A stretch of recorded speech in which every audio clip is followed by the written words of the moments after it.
Hello and welcome to Artex. Mohammad Yunus অন্তর্বর্তী সরকার গঠন করার পর থেকেই বিভিন্ন ইসলামিক সংগঠনের দ্বারা পরিচালিত হচ্ছে বাংলাদেশ, এবং পাকিস্তান প্রেম তাদের খুবই বেড়ে গেছে। অপরদিকে ভারতের সাথে বিরোধিতার চরম পর্যায়ে পৌঁছে গেছে বাংলাদেশ।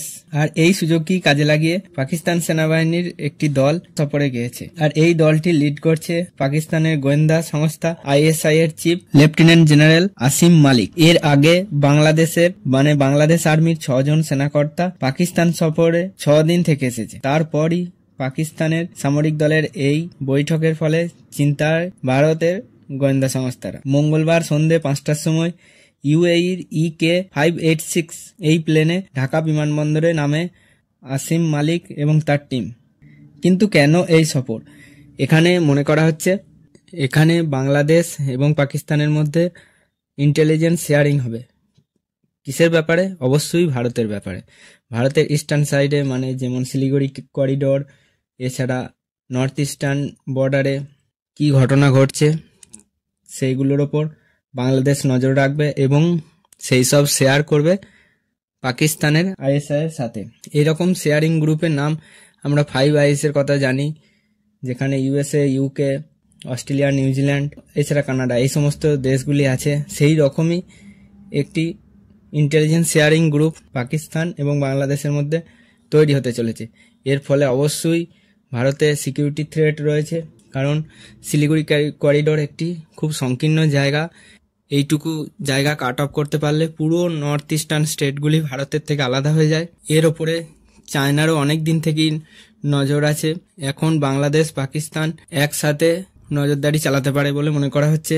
এছাড়া পাকিস্তানের জঙ্গিরা জম্মু কাশ্মীরে যদি প্রবেশ করতে না পারে, তাহলে ইস্টার্ন স্টেটগুলিতে অথবা পশ্চিমবঙ্গে বাংলাদেশের থ্রু দিয়ে প্রবেশ করার চেষ্টা চালাতে পারে, এমনই মনে করছে ভারতের সেনাকর্তারা। আর এই সফরের আরেকটি দিক রয়েছে, পাকিস্তান সাইন সিরিজের মিলিটারি যে মিসাইল সেগুলি বাংলাদেশকে দিতে চলেছে। এমনকি এরকমও কথা হচ্ছে যে বাংলাদেশের যে গাজীপুরে অস্ত্র কারখানা রয়েছে সেখানেই তৈরি হবার যোগ্য নাকি সেটি ভিজিট করে রিপোর্ট দিতে এসেছে এই আসিম মালিক এবং তার গ্রুপ।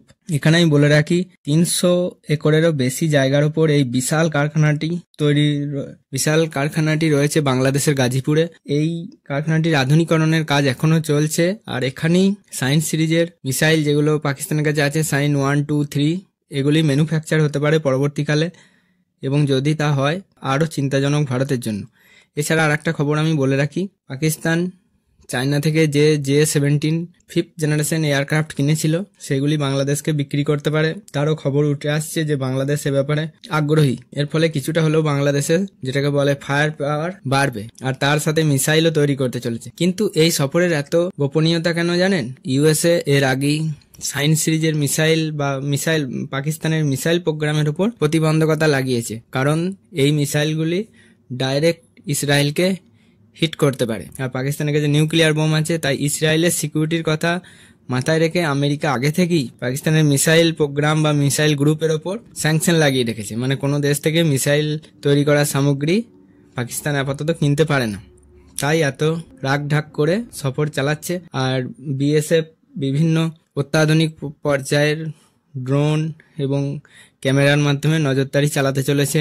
তো এই ছিল এখন পর্যন্ত যে আপডেট। এরপরে যদি আরো আপডেট আসে তাহলে এখানেই জানতে পারবেন, তাই চ্যানেলটি সাবস্ক্রাইব করে রাখুন। Thank you for watching Artex.